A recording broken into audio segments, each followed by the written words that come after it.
Namaste Namaha. Welcome to your 5 minutes of self-care.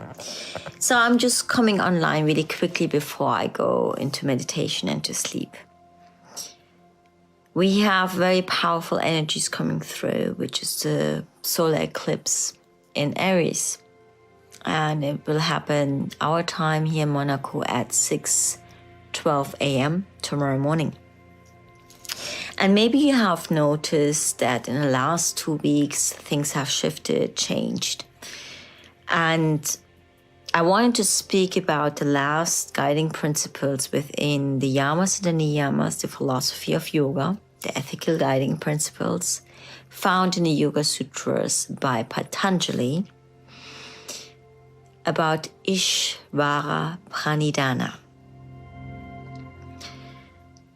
And Deborah Adele, in this little book that I always have, I actually travel a lot with it, and it's been my companion for the past 9 years. It's such a small book, very thin, easy to digest. And she speaks about to surrender and trust the divine, trust source, universe, life, God, whatever you believe in. Especially when you are undergoing change.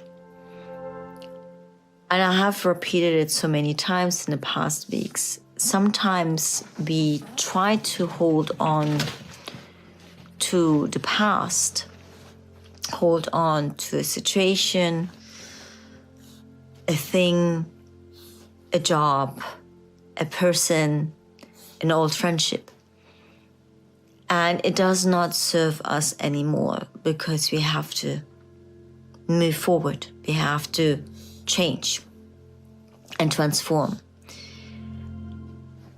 I'm a great believer of, people come into your life and they also leave your life for a certain reason.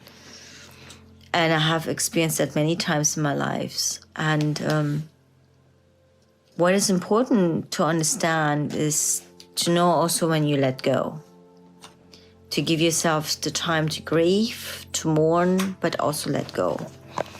And Ishvara Pranidhana, as a guiding principle in life, speaks about exactly this. That how much you have maybe loved a situation, a job, a person, a friendship, that there are sometimes moments or breakthroughs where you just have to let go. Because otherwise, if you do not, life, universe, source, divine, God will make it so uncomfortable for you that you know exactly this is not my place to be anymore. I have to level up. And people fall away in your life. The vibration is lower. Habits will change, patterns will change. And the only thing you can do is to surrender to it. And go with the flow and the intuition and step into your purpose, into your mission, whatever it is. And notice that there's no other choice you have anymore. You have the choice to try to go back, but it's just going to be painful. So why would you do that? Is that an act of self-love? It is not. So you just have to surrender to life and to the flow. And it can be very painful sometimes. And as a person who knows how it is, for instance, to lose her father, when I was 20, I lost my father. And these are moments where you're like, why? This is so unfair. Why is this happening to me? And they are painful. They are, but it is more painful to hold on. It is more painful to hold on to the past. And the best thing is to just cherish. Cherish the past, then move on. Let go of the old energy and allow new energy, new situations, new life experiences, new adventures, new people, new friendships, new love come in. And that's where you surrender to life. next week I will explain exactly. We have spoken in the last weeks about different guiding principles. Svadhyaya, which means self-study. Tapas, which means self-discipline. And Ishvara Pranidhana, which means trust in life and divine. All these three can be worked together, and this is what we practice a lot within the principles of yoga.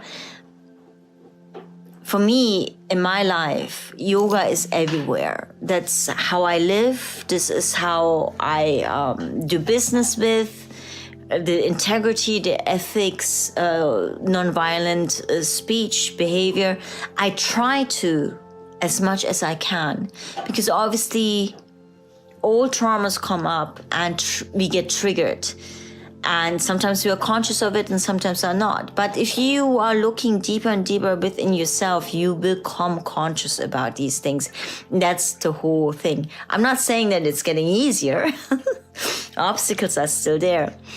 But for the past week, for instance, I've started strengthening training, resilience training, and I realized that the body-mind connection is so important. When I feel physically strong in my core, and thank you, Laurent, for helping me with my core, as much as I curse during the class, as much as I feel strong within myself, the stronger I am also in my mind. But the same thing is, the more I train my mind with meditation, the stronger my body gets and the stronger and more resilient I become in my daily life, and can deal with loss easier, can deal with transformation easier, and can embrace it and surrender to the flow of life. Namaste, Namaha.